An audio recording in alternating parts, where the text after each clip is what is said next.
The salvage crew of the mining station, Kepler 442b, had seen plenty of strange things floating in the void between planets.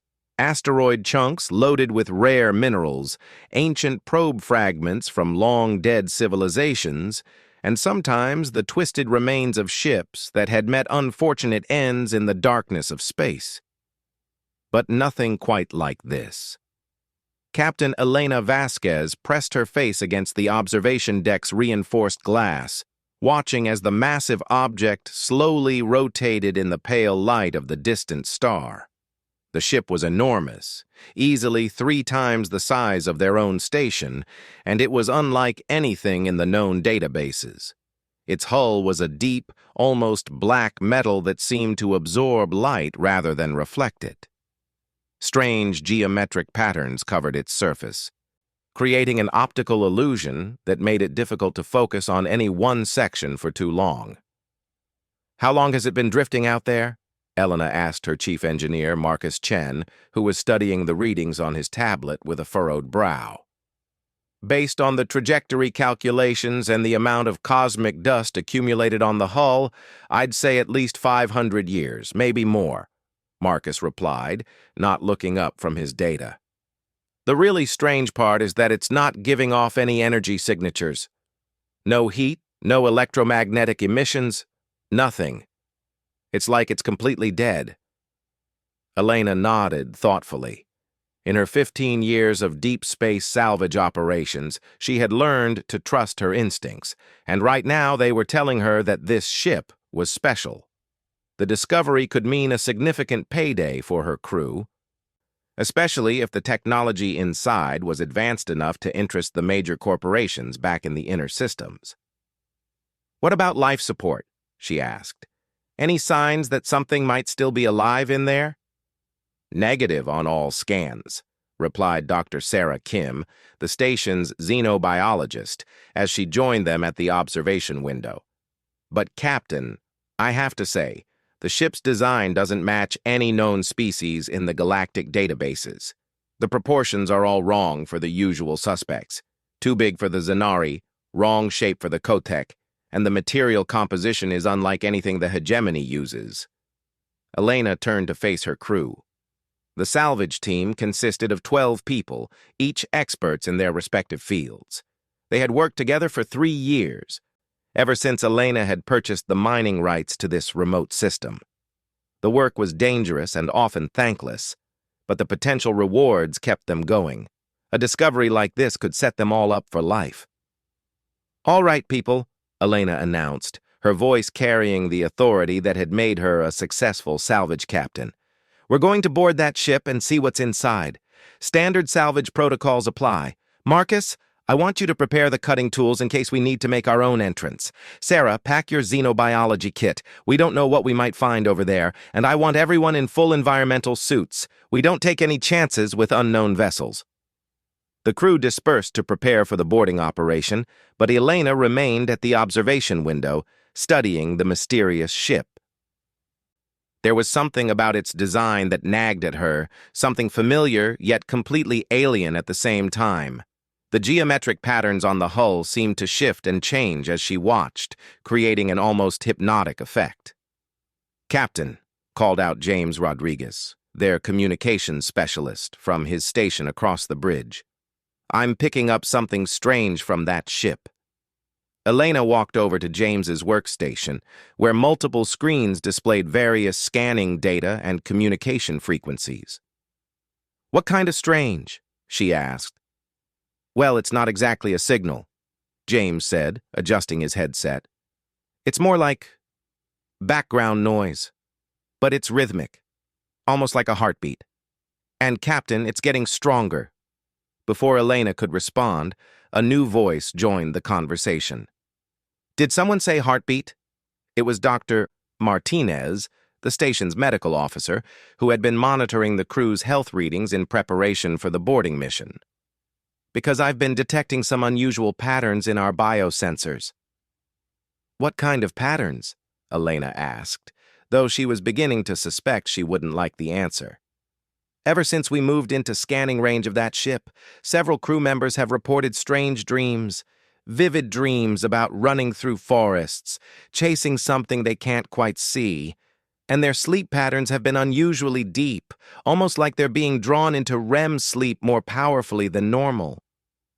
Elena felt a chill run down her spine. In all her years of salvage work, she had encountered plenty of ships with unusual properties, but nothing that seemed to affect people from a distance. "Are the crew members in any danger?" she asked. "Not that I can determine," Dr. Martinez replied.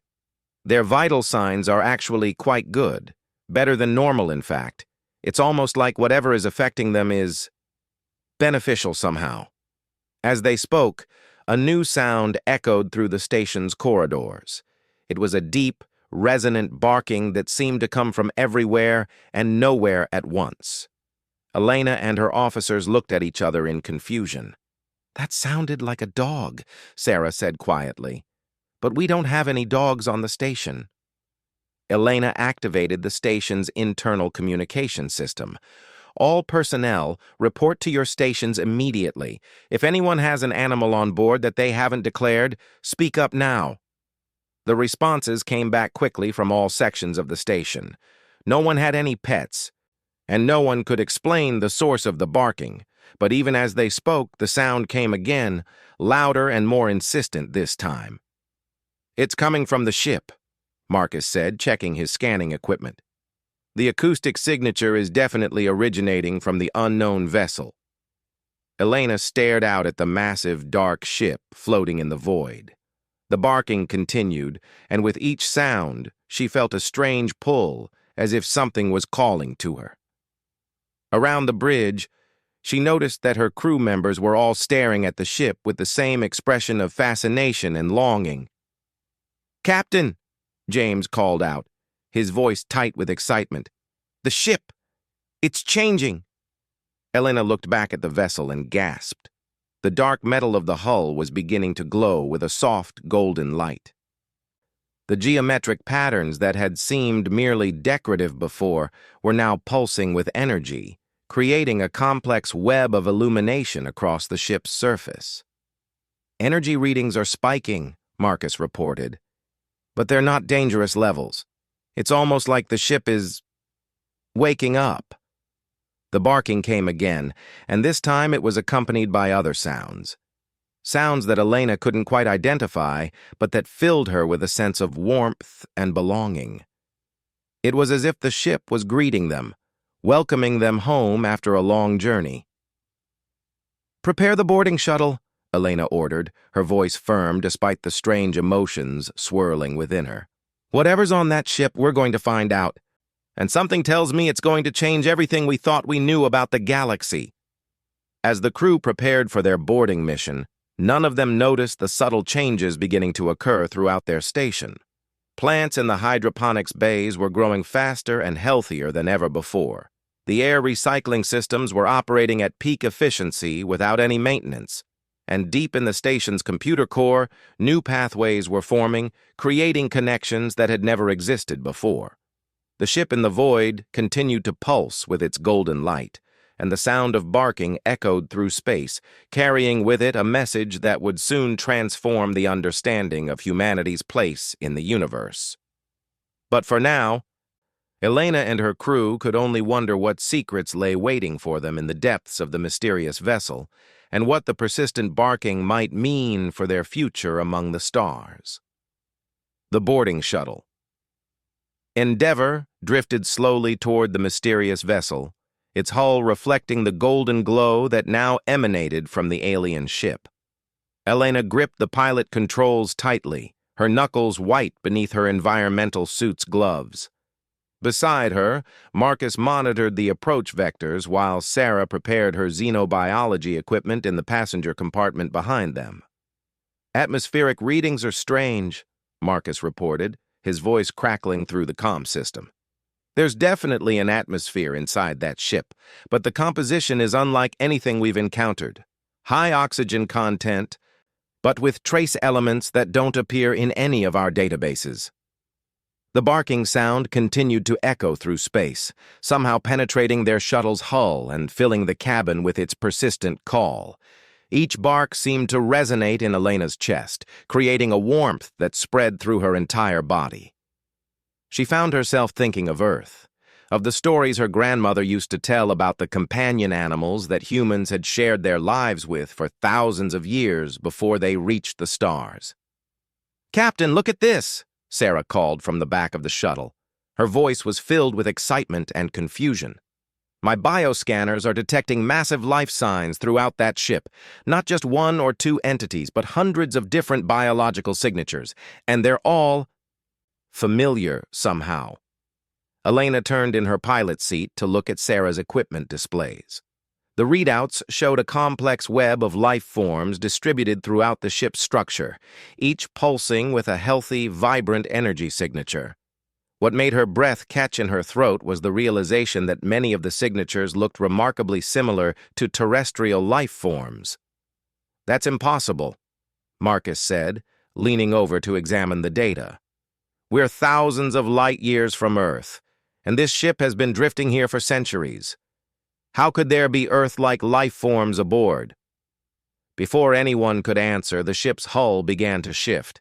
Sections of the dark metal slid away with smooth, silent movements, revealing an opening large enough for their shuttle to enter.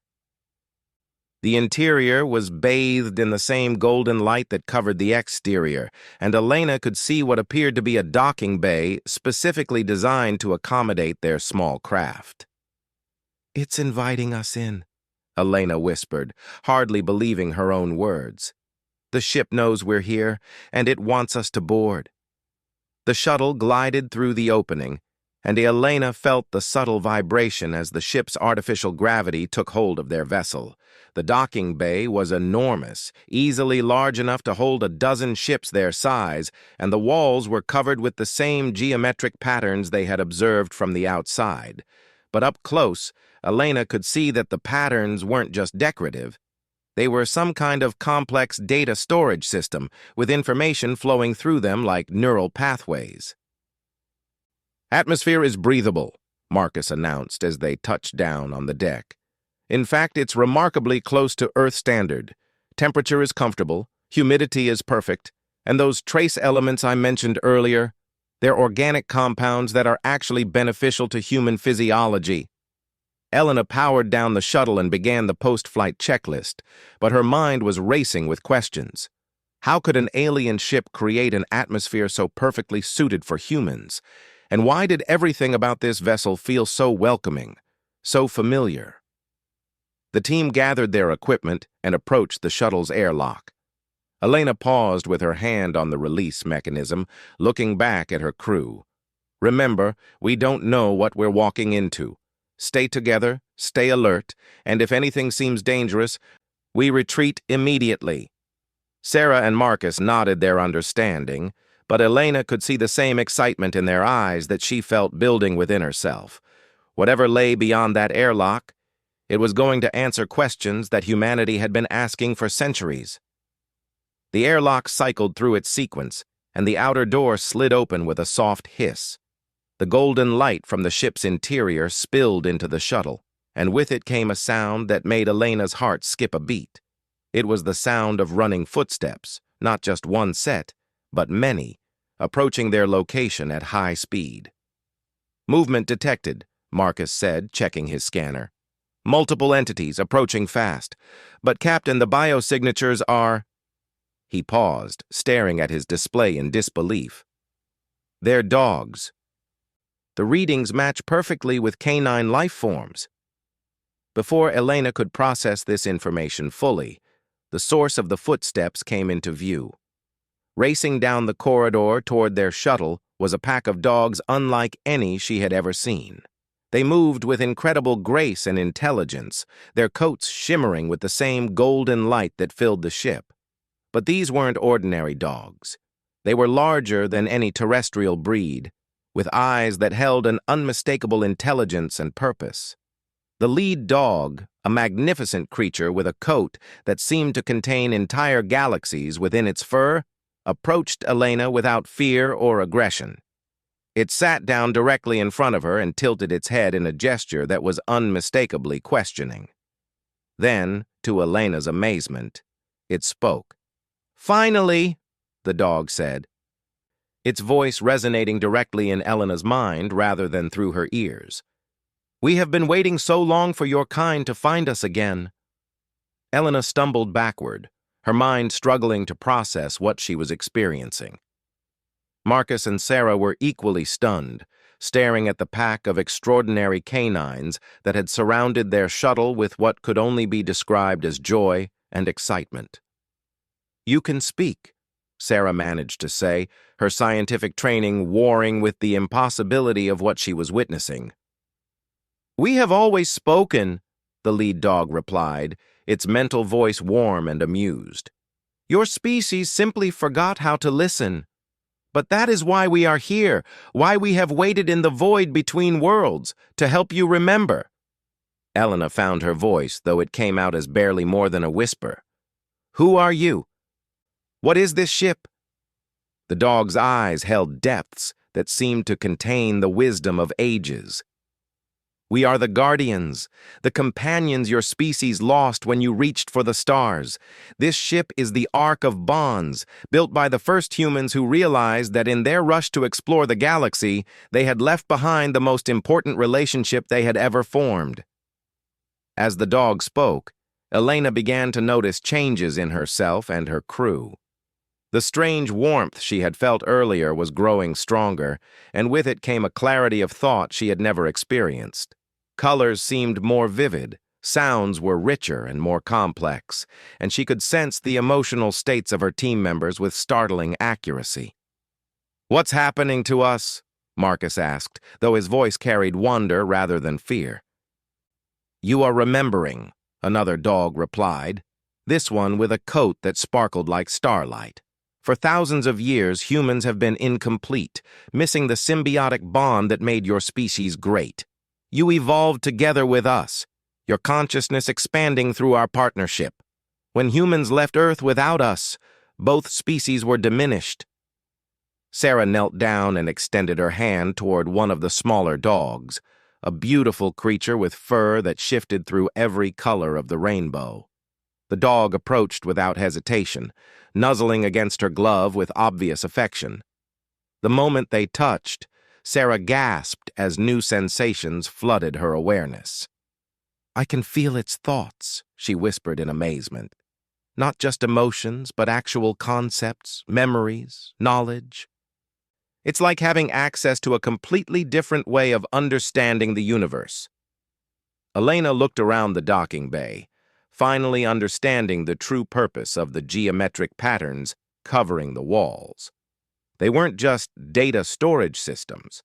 They were a map of the bonds between species, a record of the symbiotic relationships that had shaped the development of consciousness throughout the galaxy. "You've been here all along," she said, the realization hitting her like a physical blow. "Waiting for us to evolve enough to find you again." "Not just waiting," the lead dog corrected gently. "We have been guiding. Every major breakthrough in human consciousness, every leap forward in your understanding of the universe, has been influenced by our subtle presence. We have been the inspiration behind your greatest art, the intuition that led to your most important discoveries, the sense of something missing that drove you to explore the stars." As Elena absorbed this information, she became aware of other presences throughout the ship. The biosignatures Sarah had detected weren't just dogs. They were representatives of dozens of species from across the galaxy, all of them companions to races that had evolved beyond their physical forms. This ship was more than an ark. It was a repository of symbiotic wisdom, a library of consciousness-expanding partnerships that had been gathered from across the cosmos. "But why now?" Elena asked. "Why reveal yourselves to us at this moment?" The lead dog's expression grew serious, and Elena could sense a weight of responsibility in its thoughts. "Because humanity stands at a crossroads. Your species has reached a level of technological advancement that will soon allow you to transcend your physical limitations. But without the bonds that complete your consciousness, you risk losing your essential humanity in the process." The implications of what the dog was saying began to sink in. Elena thought of the great civilizations they had encountered in their travels through the galaxy. The Zanari with their cold logic, the Kotek with their singular focus on expansion, the hegemony with their rigid hierarchies. All of them were powerful, advanced species, but none of them possessed the warmth, creativity, and adaptability that had once defined humanity. You're saying that all those other species, they made the same mistake we did? Not mistake, the dog corrected. Choice. Evolution always offers multiple paths. Some species choose to embrace the bonds that complete them, while others choose to pursue advancement alone. Both paths lead to power, but only one leads to wisdom. Elena felt the weight of destiny settling on her shoulders. This discovery would change everything, not just for her small salvage crew, but for all of humanity. The question was whether her species would be wise enough to choose the path of symbiosis over the path of isolation. Around her, the pack of guardian dogs watched with patient eyes, their presence a bridge between humanity's forgotten past and its potential future. The choice, Elena realized, was about to become humanity's greatest test. Elena followed the pack of guardian dogs deeper into the ship, her crew walking beside her in a state of wonder that bordered on reverence. The corridors were unlike anything she had seen in decades of space travel. The walls pulsed with living light, and the very air seemed to hum with intelligence and purpose. Every surface was covered with the intricate geometric patterns they had first observed from the outside. But now, Elena could see that these weren't mere decorations. They were a living record of countless civilizations' journeys toward symbiotic consciousness. "The patterns," Sarah whispered, running her gloved hand along the wall. "They're telling stories. Each geometric sequence represents a different species and their companion bonds. Look here. This section shows the Antarans and their crystal symbionts, and this one depicts the Vorthak and their energy-based partners." Marcus stopped in front of a particularly complex pattern that seemed to shift and change as he watched it. "Some of these species are completely unknown to us," he said. "But others... Elena, I think some of these are species we've encountered, but we never knew they had symbiotic partners." The lead guardian dog, who had introduced himself through mental communication as Cosmos, paused to let the humans absorb what they were seeing. "Many species forget their companions as they advance," he explained, his thoughts flowing gently into their minds. "The bonds become invisible to their science, ignored by their leaders, dismissed as primitive by their philosophers. But the bonds remain, even when unacknowledged." Elena studied the walls with new understanding. "You're saying that some of the species humanity has contact with still have their companions, but they don't recognize the relationship anymore?"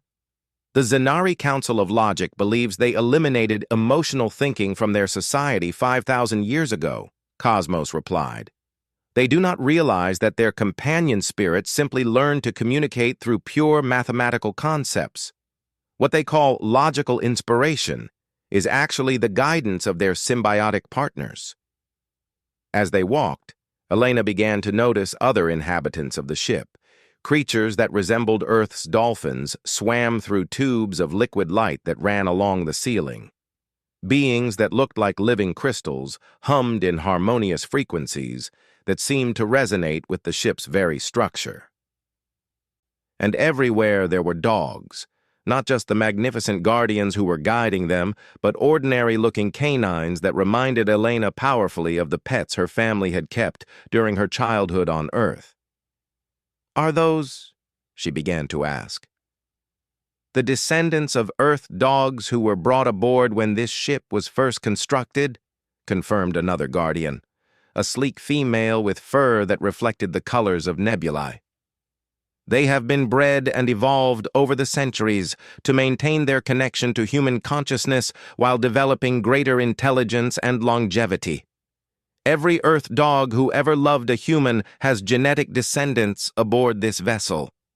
Sarah was crying inside her helmet, tears streaming down her face as she recognized features and behaviors in the dogs around them that reminded her of beloved pets from her past. "My childhood companion, Buster," she whispered. "He had these same markings, this same way of tilting his head when he was thinking." "Buster's lineage lives on," Cosmos assured her gently. "All bonds of love transcend individual lifespans. The connection you formed with your childhood companion has been preserved and strengthened through generations of his descendants." They entered a vast chamber that Elena's scanner indicated was at the very heart of the ship. The space was filled with floating platforms connected by streams of golden light, and on each platform stood representatives of different species engaged in what could only be described as a symphony of consciousness. Beings of all shapes and sizes worked together with their companions in perfect harmony, their combined thoughts creating patterns of light and energy that filled the chamber with indescribable beauty. "This is the heart of bonds," Cosmos explained. "Here, the greatest symbiotic partnerships in galactic history continue to work toward the advancement of consciousness throughout the universe. They are the reason faster-than-light travel became possible, the inspiration behind gravitational manipulation, the source of breakthrough technologies that lesser species believe they invented through purely rational research." Elena watched in awe as a being that appeared to be made of living music collaborated with a creature of crystallized time to create something that her human mind couldn't quite comprehend, but that filled her with a sense of infinite possibility. "They're still creating," she breathed. "Even after ascending beyond physical limitations, they continue to work together." "This is the path that awaits humanity," Cosmos said, his mental voice filled with hope and anticipation. "But only if your species chooses to reclaim the bonds they abandoned when they reached for the stars." Marcus was studying his scanner readings with growing amazement. "The energy signatures here are off the charts," he reported. "But they're not chaotic or destructive. They're perfectly ordered, like the energy is being shaped and directed by some kind of unified intelligence." "That is exactly what is happening," Cosmos confirmed. "When consciousness entities bond with their companions, they become more than the sum of their parts. Individual intelligence becomes collective wisdom, personal creativity becomes universal innovation, and isolated achievement becomes shared transcendence." As Elena absorbed this information, she became aware that her own consciousness was expanding. The presence of the guardian dogs and the exposure to the ship's symbiotic environment was awakening faculties in her mind that she had never known existed. She could sense the emotions and thoughts of her crew members more clearly than ever before, and she was beginning to perceive layers of reality that human science had never detected. "What's happening to us?" she asked, though she wasn't sure if she spoke the words aloud or simply thought them. "You are beginning to bond," explained another guardian, this one with fur that contained swirling galaxies of light. "The process is gradual for adult humans, but it can be accelerated through willing participation. Your consciousness is learning to merge with ours while maintaining its essential humanity." Elena felt a presence at the edge of her awareness, warm, intelligent, and unmistakably canine. As she focused on the sensation, she realized that one of the guardians was offering to form a bond with her. The experience was unlike anything she had ever imagined. It was as if her consciousness was expanding beyond the boundaries of her individual mind, allowing her to perceive the universe through multiple perspectives simultaneously. Through the bond, she experienced the ship not as a mechanical construct, but as a living entity, a vast symbiotic organism made up of countless partnerships between different forms of consciousness. She could sense the thoughts and emotions of every being aboard the vessel, from the most evolved ascended entities to the simple Earth dogs who carried the genetic memory of humanity's forgotten bonds. "This is incredible," she gasped, her voice carrying new harmonics that resonated with the frequencies of the ship itself. "I can feel everything, understand everything. The connections between all living things are so clear now." Sarah and Marcus were undergoing their own bonding experiences, their faces transformed by wonder and enlightenment, as they formed partnerships with guardians who complemented their unique personalities and capabilities. The changes in them were visible. Their movements became more graceful and purposeful. Their expressions showed a depth of understanding that hadn't been there before, and their voices carried the same harmonic resonances that Elena was experiencing. "The bonding is beautiful," Sarah said, her words accompanied by a gentle mental communication from her guardian companion. "I can perceive biological systems at levels I never dreamed possible. The complexity and interconnectedness of life throughout the galaxy is beyond anything our science has discovered." Marcus nodded, his engineer's mind expanded by his partnership with a guardian who specialized in understanding the relationship between consciousness and technology. "I can see how every tool, every machine, every technological achievement is actually an expression of the consciousness that created it. Technology isn't separate from life. It's an extension of it." Elena looked around the heart of bonds with her enhanced perception, finally understanding the true scope of what the ship represented. This wasn't just a repository of symbiotic partnerships. It was a nursery for the next phase of evolution, a place where consciousness could learn to transcend the limitations of individual existence while maintaining the unique perspectives that made each species valuable. "But why was this hidden from humanity?" she asked. "Why weren't we told about this possibility when we first reached the stars?" Cosmos's response carried a weight of cosmic sadness. "Because the choice must be made freely," he explained. "Every species must decide for itself whether to embrace the bonds that complete them or to pursue advancement in isolation. Those who try to force the choice invariably fail. Symbiotic consciousness cannot be imposed from without. It must arise from genuine desire for connection and understanding." Elena realized that her species stood at the most critical juncture in its history. The discovery of the arc of bonds would soon become known throughout human space, and humanity would face the choice that every spacefaring species eventually confronted: embrace the path of symbiotic evolution or continue down the road of isolated advancement. The stakes, she now understood, were higher than anyone could have imagined. The choice wouldn't just determine humanity's future, it would shape the very nature of consciousness in the galaxy for eons to come. The journey back to their mining station was unlike anything Elena and her crew had ever experienced. The shuttle's systems hummed with new efficiency, responding to their thoughts as much as their physical controls. Their guardian companions had chosen to accompany them, existing partially in physical form and partially as extensions of their bonded consciousness. Elena's partner, a magnificent being she had come to know as Stellar, manifested as a dog whose fur contained actual starlight, each strand pulsing with the rhythms of distant galaxies. "Captain," Marcus called from the co-pilot's seat, his voice carrying harmonics that resonated through the ship's hull. "I'm reading massive changes in our station's systems. Every piece of equipment is operating at levels far beyond their original specifications. It's as if the entire facility has been upgraded by some kind of advanced intelligence." Elena wasn't surprised. Through her bond with Stellar, she had learned that symbiotic consciousness had a transformative effect on all technology within its influence. Machines became more than mere tools. They became extensions of the bonded intelligence, capable of self-improvement and creative adaptation.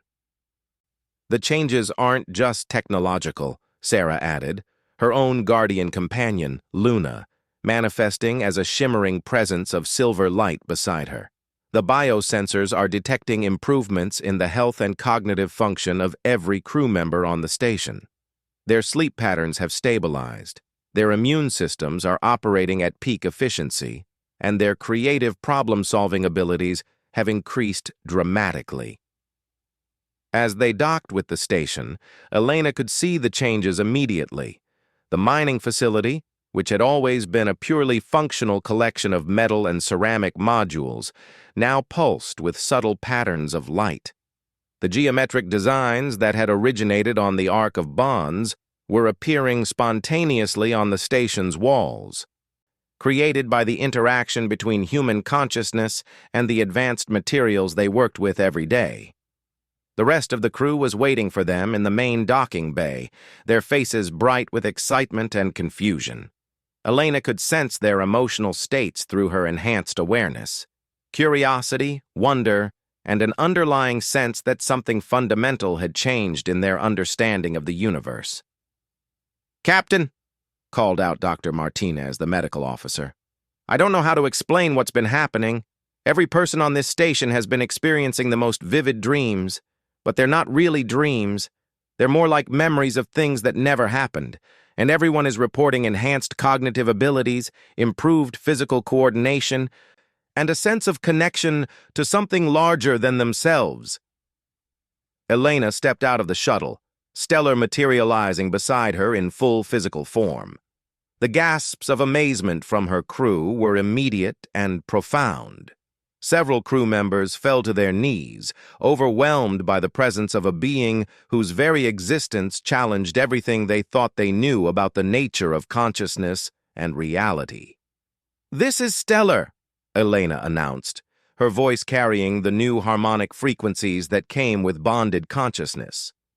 "She is my guardian companion, and together we have discovered something that will change the future of humanity among the stars." Over the following hours, Elena and her team shared their experiences aboard the Ark of Bonds. They demonstrated the enhanced capabilities that came with symbiotic consciousness, showing how bonded partners could solve complex engineering problems through intuitive understanding, create art that spoke directly to the soul, and perceive layers of reality that conventional science couldn't detect. One by one, the crew members of the mining station chose to undergo the bonding process themselves. Elena watched with growing amazement as each person was paired with a guardian companion whose nature complemented their unique personality and abilities. The transformation was immediate and profound, not just in terms of enhanced capabilities, but in the fundamental way they related to each other and the universe around them. The station's communication systems, enhanced by the collective consciousness of the bonded crew, reached out across space with a signal unlike anything humanity had ever transmitted. It wasn't just a radio message. It was a harmonic frequency that carried the emotional and intellectual content of the discovery directly to any consciousness capable of receiving it. The response was swift and overwhelming. Ships from across human space began arriving at their remote location, drawn by reports of impossible technological advances and rumors of first contact with beings of transcendent intelligence. Corporate representatives, government officials, scientists, and philosophers all came to witness the phenomenon that was transforming a simple mining station into something unprecedented. But Elena quickly realized that not everyone would embrace the path of symbiotic consciousness. As word of the discovery spread, she detected growing resistance from certain factions within human society. Military leaders worried about the security implications of bonded consciousness. Corporate executives feared the loss of control that came with enhanced worker awareness. Religious fundamentalists condemned the bonds as unnatural or demonic. "They're afraid," Stellar explained during one of their mental conversations. "Fear is the greatest enemy of evolution.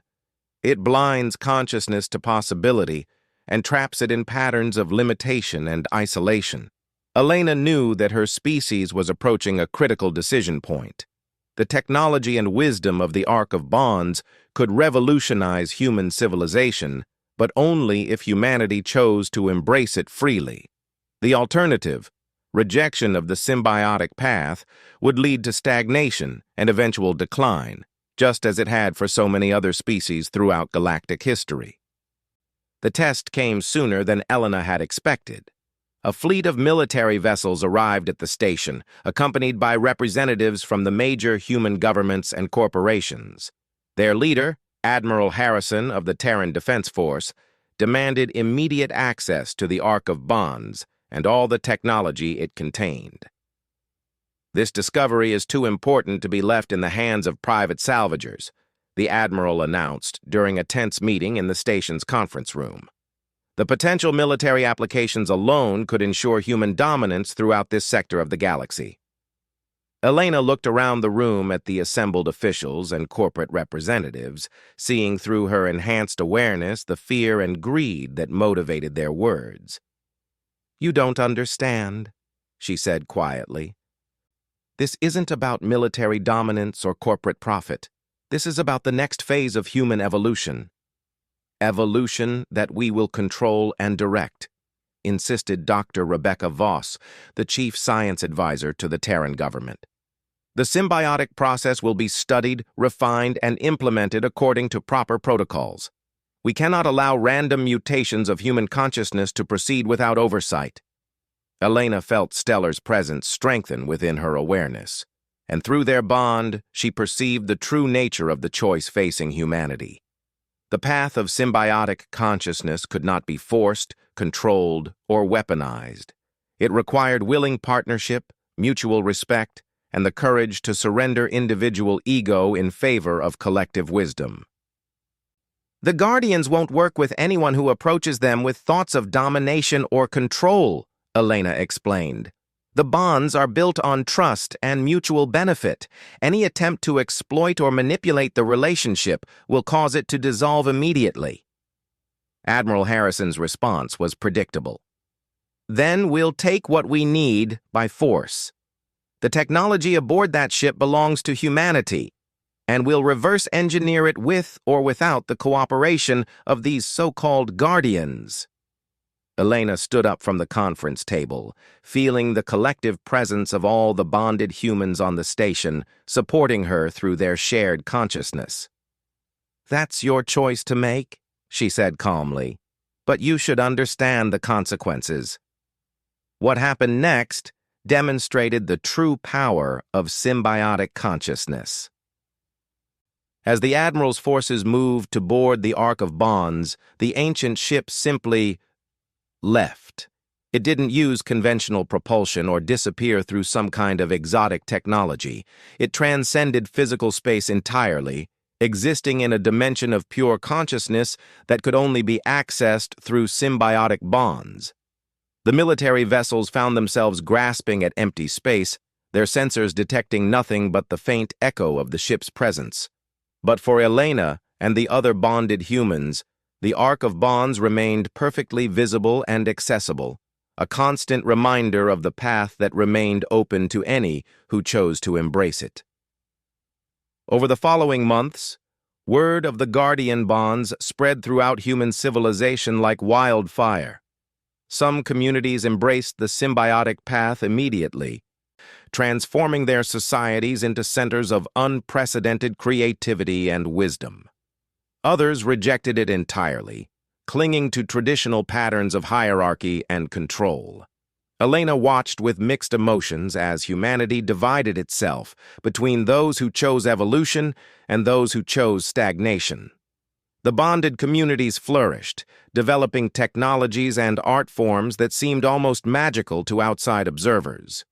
They solved problems that had plagued humanity for centuries, created music and literature that spoke directly to the soul, and established new forms of governance based on collective consciousness rather than individual authority. But the unbonded communities, driven by fear and suspicion, began to view the symbiotic humans as a threat to traditional human nature. Conflicts arose, sometimes peaceful and sometimes violent, as the two branches of humanity struggled to coexist. "This is how every species faces the choice," Stellar explained during one of their quiet moments together aboard their transformed mining station. "Some embrace the bonds and transcend their limitations. Others reject them and eventually fade into irrelevance. The galaxy is large enough for both paths, but only one leads to true fulfillment. Elena looked out at the stars through the station's observation windows, now enhanced to perceive layers of reality that conventional human eyes could never see. Through her bond with Stellar, she could sense the presence of countless ascended civilizations throughout the galaxy, all connected through the vast network of symbiotic consciousness that the Arc of Bonds represented. Humanity, she realized, had passed its greatest test. Not the test of whether they could discover the bonds, but whether they could choose them freely when faced with the fear and resistance of their own kind. Those who had chosen the symbiotic path were no longer quite human in the traditional sense, but they were something greater. Beings capable of growth, wisdom, and connection beyond anything their species had ever achieved. The barking that had first drawn them to the mysterious ship now echoed throughout human space, a call to consciousness that would continue to spread for generations to come. Some would answer that call and evolve beyond their current limitations. Others would ignore it and remain trapped in patterns of isolation and conflict. But the choice would always remain open, and the Guardians would always be waiting for any consciousness brave enough to accept the greatest gift in the universe, the transformative power of genuine connection and mutual understanding. The future of humanity among the stars would be written by those wise enough to understand that true strength comes not from standing alone, but from standing together with beings who complete and enhance their very essence. In the end, Elena thought, as she felt the warm presence of Stellar's consciousness intertwined with her own, the most important discoveries weren't about technology or territory or dominance over others. They were about connection, understanding, and the courage to become more than what you were before. The galaxy was vast and full of wonders, but none greater than the simple miracle of two different forms of consciousness, choosing to become one while remaining beautifully, uniquely themselves.